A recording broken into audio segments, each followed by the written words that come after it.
ગુજરાતની બોર્ડર પર આવેલી ચેકપોસ્ટ પર સઘન ચેકિંગ કરવામાં આવી રહ્યું છે, જેમાં 31 ડિસેમ્બરને લઈને પોલીસ એક્શનમાં આવી છે. ત્યારે બોર્ડર પરના જિલ્લામાંથી ઘણી વખત દારૂ સહિતના કેફી પદાર્થોની ગુજરાતમાં ઘૂસણખોરી ઝડપાઈ છે. પશ્ચિમ રેલવે દ્વારા મહાકુંભ મેળા 2025 દરમિયાન મુસાફરોની સુવિધા માટે અને મુસાફરોના વધારાના ઘસારાને સમાવવા માટે ભાવનગર ટર્મિનસ પ્રયાગરાજ સ્ટેશનો વચ્ચે 3 વન વે સ્પેશિયલ ટ્રેનો ચલાવવામાં આવશે. ગુજરાતમાં આ વર્ષે માર્ગ અકસ્માતમાં ચિંતાજનક વધારો જોવા મળ્યો હતો. ગુજરાતમાં આ વર્ષે 1.62 લાખથી વધુ વ્યક્તિને માર્ગ અકસ્માત બાદ હોસ્પિટલમાં દાખલ કરવામાં આવ્યા હતા.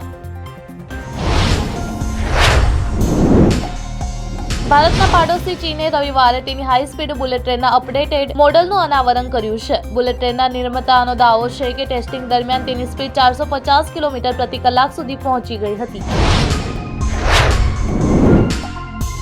સામાન્ય બજેટની તૈયારીઓ શરૂ થઈ ગઈ છે. ઉદ્યોગ સંસ્થાએ અને ઉદ્યોગ નિષ્ણાંત નાણામંત્રીને વિવિધ સૂચનો આપી રહ્યા છે, જેમાં આવકવેરામાં રાહત, ઈંધણ પર ટેક્સ ઘટાડવાની સૂચના સહિતની અનેક માંગણીઓનો સમાવેશ થાય છે.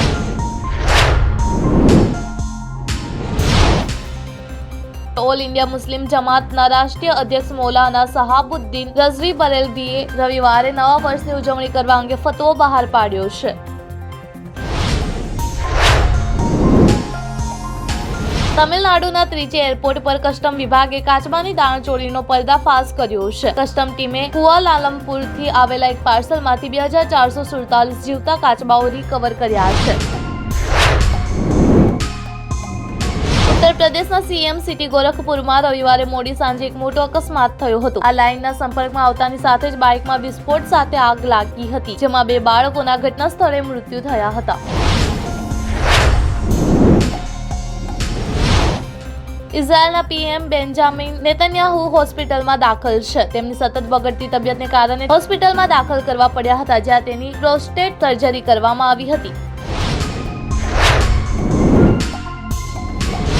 ગ્લોબલ સ્ટાર રામચરણની આગામી ફિલ્મ ગેમ ચેન્જરને તેના ટીઝર પછી ચાહકો અને પ્રેક્ષકો દ્વારા તરત જ પસંદ કરવામાં આવી હતી. ફિલ્મના ગીતો પાછળ લગભગ 75 કરોડ રૂપિયાનો ખર્ચ કર્યો છે.